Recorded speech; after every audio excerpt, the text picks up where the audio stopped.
మనందరికీ చాలా రకరకాల అలవాట్లుంటాయి.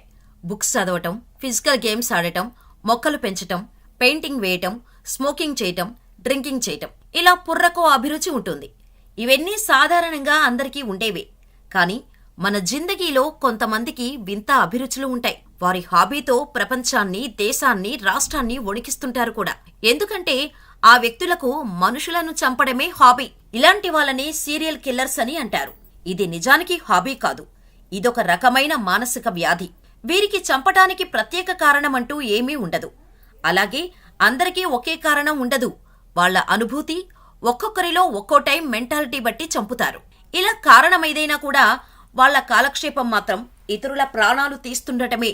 అటువంటి ఓ క్రూరమైన సీరియల్ కిల్లర్ గురించి ఈ వీడియోలో తెలుసుకుందాం. ఇప్పుడు మనం చెప్పుకునే సీరియల్ కిల్లర్ పేరు రామ్ సరూప్ అలియాస్ సోధికి. వయస్సు 33 ఏళ్లు. పెళ్లై 3 పిల్లలు ఉన్నప్పటికీ హోమోసెక్సువల్ కావటంతో ఈ విషయం తెలుసుకున్న భార్య పిల్లలను తీసుకొని ఇంటి నుంచి వెళ్లిపోయింది. అప్పటినుంచి పురుషులతో శారీరకంగా కలుస్తూ వారి వద్ద నుంచి డబ్బులు తీసుకుంటూ లైఫ్ను ఎంజాయ్ చేసేవాడు. ఇలా తనకు నచ్చిన యువకులతో ఎంజాయ్ చేస్తూ విచ్చలవిడిగా ఎంజాయ్ చేస్తూ ఉండేవాడు. అయితే ఒక్కసారిగా సరూప్ కోసం పోలీసులు గాలించటం మొదలుపెట్టారు. దానికి కారణం సరూప్ ఓ హత్య చేయడమే. ఇలా పోలీసులకు చిక్కిన సరూపుని విచారించగా పోలీసులకు సరూప్ చెప్పిన మాటలు విని షాక్ అయ్యారు. విచారణలో భాగంగా తాను మరో 10 మందిని హత్య చేసినట్టు చెప్పాడు. ఈ సరూప్ ఎవరు? అసలు ఆ 10 మందిని సరూప్ ఎందుకు హత్య చేశాడు? ఎలా చేసేవాడు? చంపిన వారిని ఏం చేశాడు? అనే విషయాలు తెలిస్తే షాక్ అవ్వాల్సిందే. ఈ సీరియల్ కిల్లర్ రామ్ సరూప్ పంజాబ్లోని హోషియార్పూర్లోని గర్నంకర్లోని చౌరా గ్రామానికి చెందినవాడు. చిన్నప్పటి నుంచే అమ్మాయిల కంటే అబ్బాయిలపైనే ఎక్కువ ఇంట్రెస్ట్ ఉండేది సరూప్కి. అయితే ఇంట్లో వారు పెళ్లి చేసుకోమనడం, తాను గే అని తెలిస్తే సమాజం ఏమనుకుంటుందో అనే భయంతో పెళ్లి చేసుకున్నాడు. ఇలా 3 పిల్లలకు జన్మనిచ్చాడు. కానీ మొగాళ్లపై ఉన్న వ్యామోహం మాత్రం పోలేదు సరూప్కి. దీంతో ఇంట్లో ఎవరికీ తెలియకుండా అబ్బాయిలతో పరిచయం పెంచుకొని వారితో ఎంజాయ్ చేసేవాడు.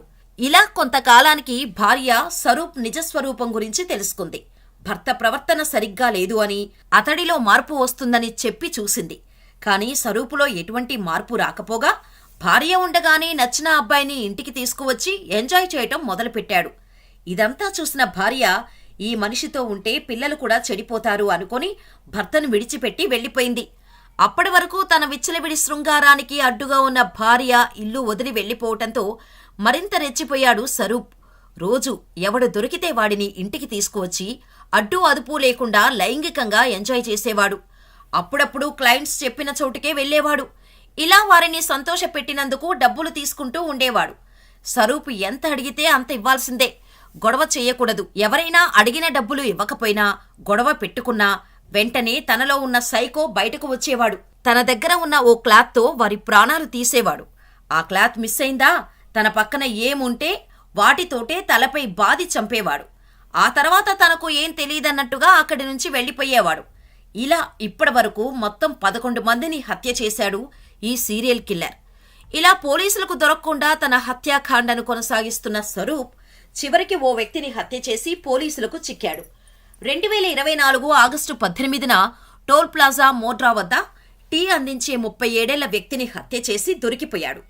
ఈ క్రమంలోనే అతడిని ఎందుకు, ఎలా చంపావని తమదైన స్టైల్లో పోలీసులు విచారించగా స్వరూప్ అసలు విషయం చెప్పాడు. కేవలం ఆ ఒక్కడినే కాకుండా మరో 10 మందిని కూడా చంపినట్టు ఒప్పుకున్నాడు. ఎవరిని చంపాడో కూడా చెప్పాడు. ఇలా చంపిన వారిలో 5 కేసులను పోలీసులు ఛేదించారు.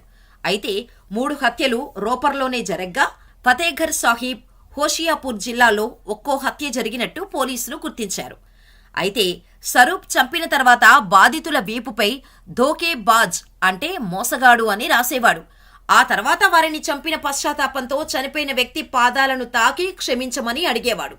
అలా ఎందుకు చేశావని పోలీసులు అడిగితే, మద్యం మత్తులో ఉన్నప్పుడే ఈ నేరాలు చేస్తాను, మత్తు దిగిన తర్వాత నాకు ఏమీ గుర్తుండదు అని చెప్పాడట. ఇలా 18 నెలల్లో 11 మందిని హత్య చేశాడు ఈ హోమోసెక్సువల్ సీరియల్ కిల్లర్. మరి ఇటువంటి సైకో సీరియల్ కిల్లర్స్కి ఎటువంటి శిక్ష వేయాలని మీరనుకుంటున్నారో మాకు కామెంట్ చేసేయండి.